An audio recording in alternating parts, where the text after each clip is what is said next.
इस बार पूरे बिहार में बम्पर धान के उत्पादन होने की भविष्यवाणी की जा रही है और ये भविष्यवाणी लगभग हद तक सही भी है। अगर हम भागलपुर की बात करें तो इस बार कृषि विभाग ने जो डाटा प्रस्तुत किया है सामने, उसका अनुमानित लक्ष्य धान उत्पादन का 2 लाख टन से भी ज़्यादा, यानी कि 2.5 लाख टन के करीब। और इस हिसाब से देखा जाए तो धान की कई फसलें भागलपुर में लगती है, लेकिन सबसे ज़्यादा सुप्रसिद्ध अगर इस पूरे भागलपुर ज़िले में धान की फसलों में अगर चर्चा होती है, धान है कतरनी धान। पिछले कई सालों से लगातार कतरनी के प्रति किसानों में उदासीनता थी, उसके प्रति उदासी थी, लेकिन हाल में जो बिहार एग्रीकल्चर यूनिवर्सिटी है उसके शोध के बाद इस कतरनी धान के उत्पादन में एक नई क्रांति देखने के लिए मिल रही है। जब कतरनी की बात अगर होती है भागलपुर में तो ये केवल और केवल जगदीशपुर का प्रखंड ही मानचित्र मस्तिष्क में आता है, लेकिन आपको हम ये भी बताते हैं कि अब जगदीशपुर, सुल्तानगंज, साकुंड और सनहौला से किसी दूसरे प्रखंड में भी प्रवेश कर चुका है कतरनी धान का उत्पादन, और पहली मर्तबा उस प्रखंड में कतरनी को प्रयोग के तौर पर 2 बीघे में खेती किया गया है। हम बात कर रहे हैं बीपुर प्रखंड की। ये बीपुर प्रखंड वही प्रखंड है जहां भारत के स्वतंत्रता सेनानियों का भी संबंध रहा है।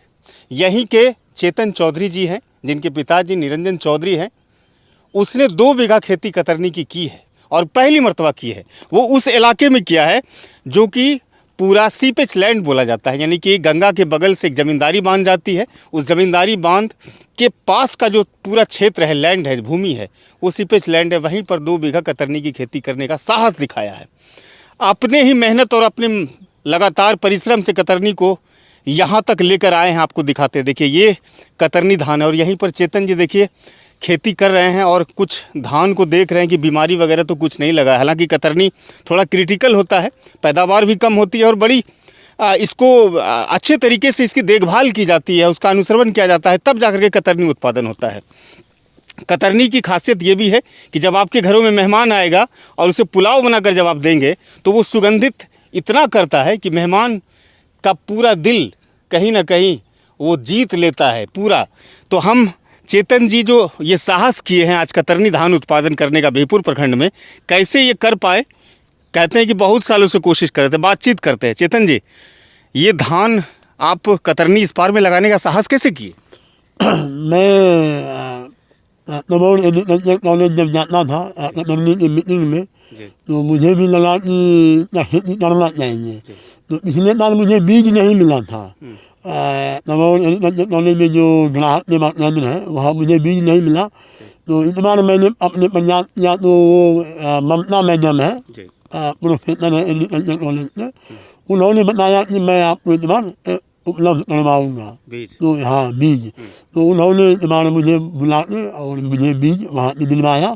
तब और B1 वैरायटी जी B1 वैरायटी मैंने इस बार 2 बीघे में लगाया है और पहला साल है, देखते हैं और फिर अगले साल से पूरा। अच्छा चेतन जी, कहते हैं कि ये केवल जगदीशपुर, सुल्तानगंज, साकुंड और सनहौला तक ही सीमित है, तो बीपुर जैसे इलाके में जहाँ पर पानी रहती है हमेशा, ये करने का मन में कैसे विचार आया? तो विचार इसलिए आया कि मैंने इधर पहले मैं यहाँ पे भदैया मक्का जो होता है, अच्छा उसका खेती करता, भदवारी मक्का। जी भदवारी मक्का। और मैं देखता था कि हर साल मक्का जो है मक्का होता था और वो पानी डूबने से सूख जाता था। तो मुझे दिमाग में आया कि अब यहाँ पे कतरनी धान क्यों नहीं किया जाए। और धान यहाँ थोड़ा बहुत होता था, लेकिन वो जो छोटा, वो हाइब्रिड जो होता है वो छोटा होता है, तो उसमें पानी हम 1-2 बार किए थे, तो पानी मतलब ज़्यादा होने से वो भी मेरा बर्बाद हो गया था। तो ये धान बड़ा होने के कारण मुझे लगा कि यहाँ करना चाहिए। और ये जो ये बगल में बांध है, तो बोलते हैं हाँ नरेंद्रपुर जमींदारी बांध, तो इसका जो सीपेज होता है इसका लाभ उठाया जाए। और ये मेरे लिए अभी वरदान है, एक तरह का वरदान साबित हुआ। यानी पहले इस इलाके में पहले मक्का की खेती होती थी, भदवारी मक्का। हाँ होती थी, लेकिन वो बर्बाद हो जाता था। हम यानी कि नहीं हो पाता था, हम घर नहीं ले जा पाते। मक्का होता भी था लेकिन घर नहीं ले जा पाते थे। लेकिन दिमाग में आया कि जब मक्का हम घर तक नहीं लेके जा पाते हैं, पानी में डूब जाता है, तो अब यहाँ पर कतरनी धान लगाया जाए। कतरनी ही करने का क्यों आया? क्योंकि इतना पौधा जो है बड़ा होता है, पानी अगर थोड़ा ज़्यादा भी हो जाएगा तो ये डूबेगा नहीं। और जब ये मतलब जितना फलावरिंग स्टेज में जब आता है उतना पानी निकल जाता है, और फलावरिंग स्टेज में पानी नहीं चाहिए। वो मेरे लिए अच्छा है कि फलावरिंग अभी अभी जितने अभी पानी निकल चुका है, अब ये मेरा फ्लावरिंग पे है, तो ये ज़्यादा अच्छा मेरे लिए बेहतर है। तो ये कब तक तैयार हो जाएगा बन करके? ये लगभग 15 दिसंबर तक में रेडी हो जाएगा। 15 दिसंबर तक तैयार हो जाएगा। जी जी।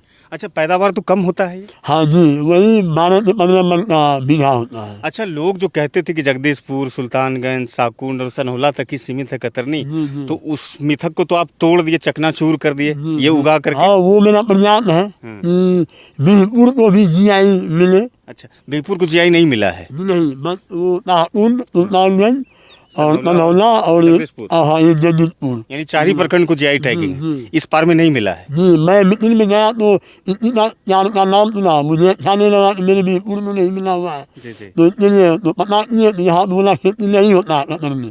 चलो इतना करते हैं, इस बार धीरे धीरे फैलाया जाएगा। अच्छा, इस कतरनी के उत्पादन के बाद इसको बेचने के लिए बाजार कहाँ है आपको? तो मेरे बाजार तो है, मतलब तमू बना हुआ है, कतरनी तमू है एफपीओ? जी, एफपीओ है। अच्छा। जैसे एक है सुबोध चौधरी, वो अध्यक्ष है, वो भी बोले हुए हैं।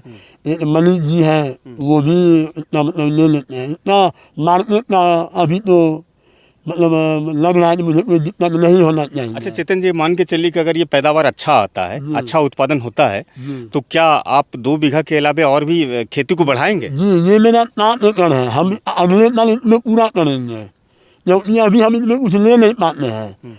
और ये अगर 7 बीघा हम करेंगे, इसके बाद हम फिर मक्का ले लेंगे। तो हाँ, ये अभी मेरा देख लीजिए इधर पूरा ये पड़ती है, खाली है जमीन। तो ये मेरा अभी बर्बाद हो रहा है। और 1 महीना इसमें और हम अगर छोड़ देंगे धान भी आ जाएगा और मक्का भी आ जाएगा।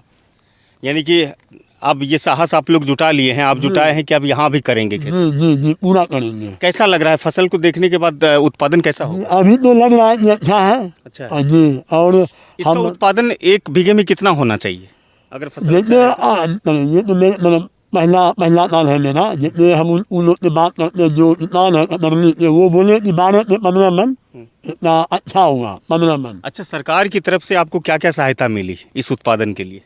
सरकार ने कुछ नहीं मिला है। कुछ नहीं? नहीं। ये आत्मा वगैरह जो होती है, जो मोटिवेट करती है, कुछ नहीं, नहीं कुछ नहीं, कहीं कुछ नहीं मिला? नहीं। यानी ये कतरनी केवल जगदीशपुर तक ही सीमित है, सुल्तानगंज तक ही सीमित है, वहीं और विभाग का ज़्यादा ध्यान उसी बारे में रहता है, इधर नहीं रहता है। नहीं इस बार इधर।